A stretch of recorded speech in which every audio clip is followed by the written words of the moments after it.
ایک دن ایک چوہا ایک ندی کے کنارے کھیل کود میں مشغول تھا کہ اس نے ایک مینڈک کو دیکھا۔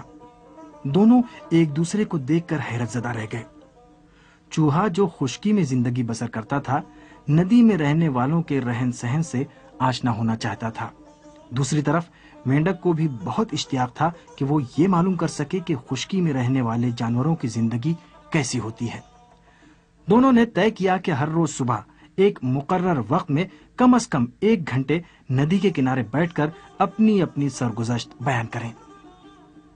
ہر روز داستانوں پہ داستانیں بیان ہونے لگیں۔ آشنائی ایک گہری دوستی میں بدل گئی، اور اب صرف صبح کی 1 گھنٹے کی ملاقات ان کے لیے کافی نہ ہوتی، اور کچھ دیر کی بھی جدائی ان کے لیے ناقابل برداشت ہوتی۔ ایک دن چوہے نے مینڈک سے کہا، اے میرے دوست، جب غم و اندوہ سنگین ہو جاتا ہے تو میں تمہیں دیکھنے کے لیے بے قرار ہو جاتا ہوں، لیکن تم پانی کے اندر ہو اور میں ندی کے کنارے سے بلا وجہ تمہیں پکارتا ہوں۔ تمہاری جدائی میرا غم اور بھی بڑھا دیتی ہے۔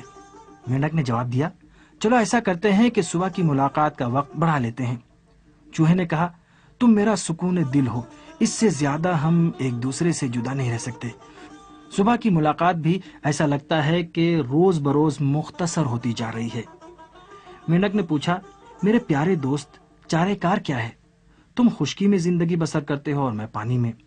چوہے نے فوراً کہا، چلو ایسا کرتے ہیں کہ جب بھی ضروری ہو ایک دوسرے کو بلا لیا کریں۔ ہم دونوں آپس میں ایک دوسرے کو بڑی رسی سے باندھ لیں۔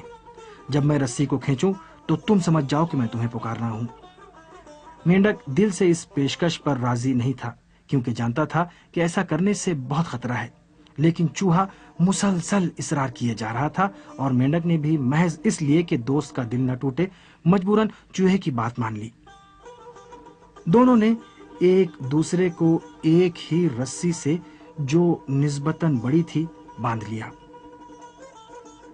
لیکن مینڈک کے لیے یہ رابطہ بہت مشکل ساز بن گیا تھا، کیونکہ وہ اپنی مرضی سے اچھلنے کودنے سے محروم ہو گیا تھا، لیکن دوست کے احترام میں کبھی بھی اس نے شکوہ نہیں کیا۔ ایک دن ایک بڑے کوے نے چوہے کو دیکھا اور اس کو اپنی چونچ میں دبوچ لیا، اور پھر اسے اٹھا کر اپنے گھونسلے کی طرف اڑنے لگا۔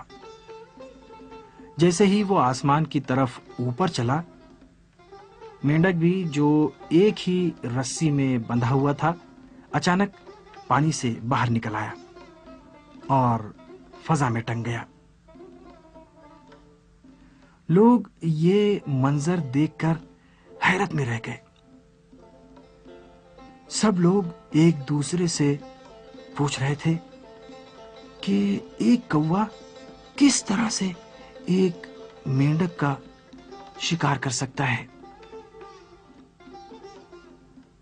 لوگوں کی یہ باتیں سن کر مینڈک نے جواب دیا، یہ ان لوگوں کا انجام ہے جو ہر کسی سے دوستی کر لیا کرتے ہیں۔